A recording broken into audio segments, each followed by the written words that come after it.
Hey everyone, today I want to share a quick warm-up exercise that you can do to help you stretch your tongue, stretch out your jaw, and get prepared to speak English with an American accent. So first what we're going to do is we're just going to do some stretches with our jaw.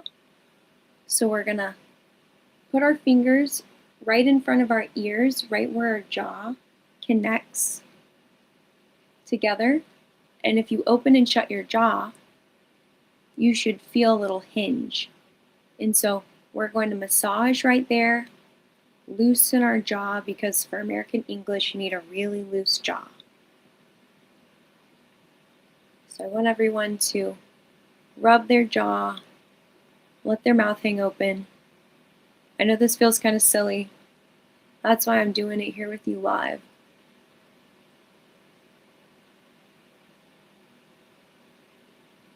Okay.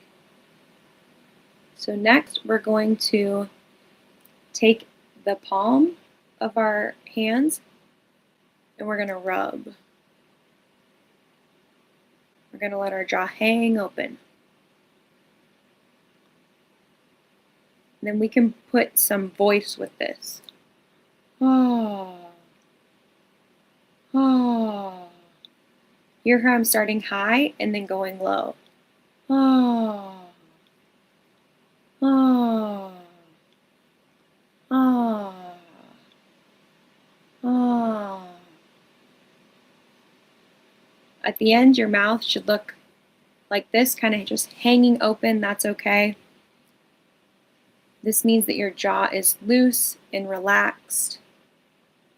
And now we're going to work on relaxing the rest of our face. So we have our lips that need to be loose and relaxed, not pursed or tightened like that. If you see any lines, that means that you're holding them tight. Just let them hang loose. Make sure they're not tightened this way. No smiling. Just relax, open, flat lips. And then we're also going to relax our tongue. So I'm going to show you inside my mouth here.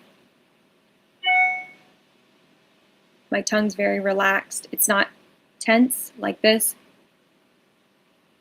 It's not bunched up. It's not pulled back. It's just relaxed. You can think of it like it's asleep. Your tongue is completely asleep. Relax the sides of the tongue. Relax the tip of the tongue. Relax the back of the tongue. And just let your mouth hang open like that. Practice on relaxing the tip, the middle of the tongue, and the back of the tongue. Your throat should also not be tight, should be loose. Okay, now we're going to try to make the most important sound in American English, which is the schwa sound. The most important vowel. You should think about it with your tongue completely relaxed, your lips completely relaxed, and imagine somebody hits you in the stomach. A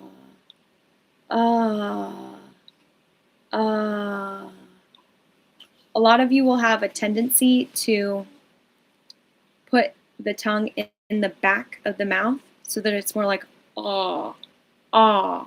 That's pulling the tongue back. We don't want to do that. We want to let it rest right in the middle of our mouth. Uh. Now this sound is really important because not only is it in a lot of words that we use in English, like must, cup, tub, front, but it's also used in unstressed syllables. And this can be a syllable at the beginning of a word, middle of a word, or end of the word, but it's a syllable that is not receiving the beat. And it can be spelled using any vowel letter, but it still sounds like that schwa sound, like that sound. And so to get this sound Correct. We have to be able to do it in isolation and then practice it in different words. So let's try again. Make sure everything in your mouth is relaxed. Your jaw is open slightly. Your tongue is asleep. And then someone hits you in the stomach. Ah, ah, ah. And you hear how my voice is starting up high and going low. We want that. We don't just want We want that wavy sound. Ah, ah. This is how all stressed American vowels sound. They have two tones. They're wavy. Ah, ah, ah. Okay, so keep trying that. And then once you feel like you're able to do that sound, then we're going to try to put it into some words. Nut. Nut. Nut. Okay, next word. Buck. Buck.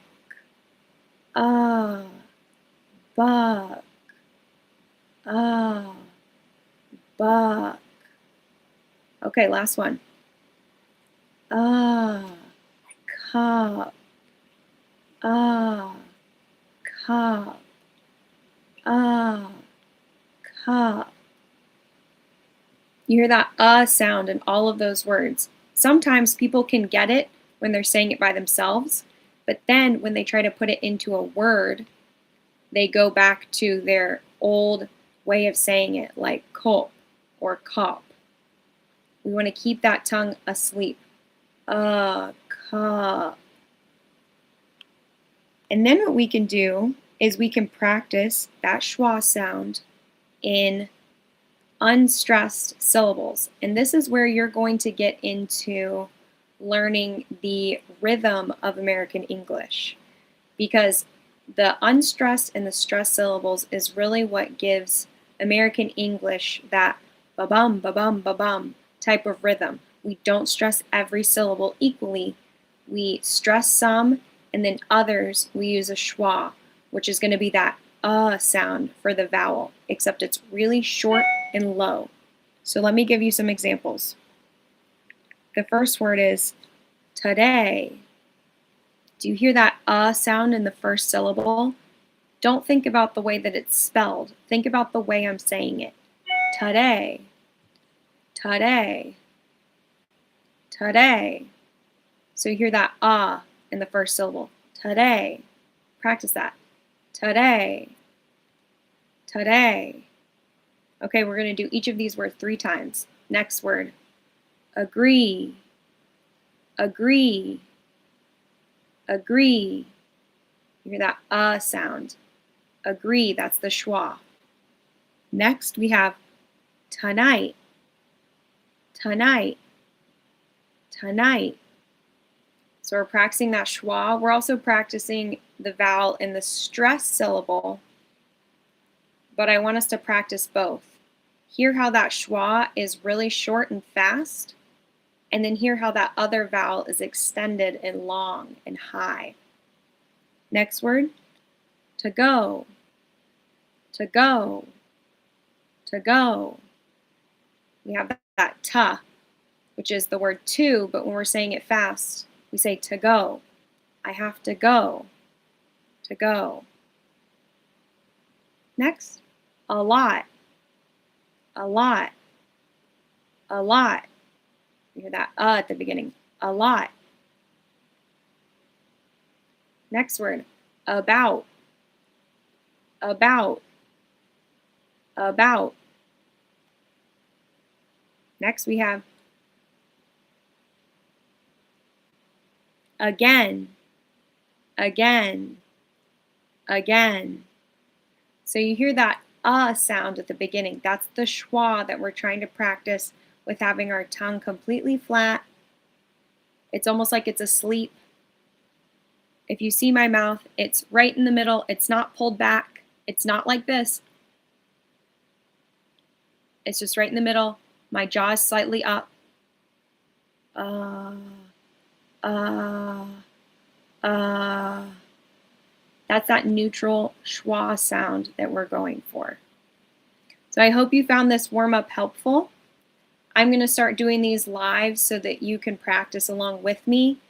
And we're really going to emphasize the schwa sound and the rhythm of American English, because that's one of the biggest changes you can make to your English is learning the schwa and learning where to use it and how to use it correctly so that you get the correct rhythm of American English. I'll see you next time.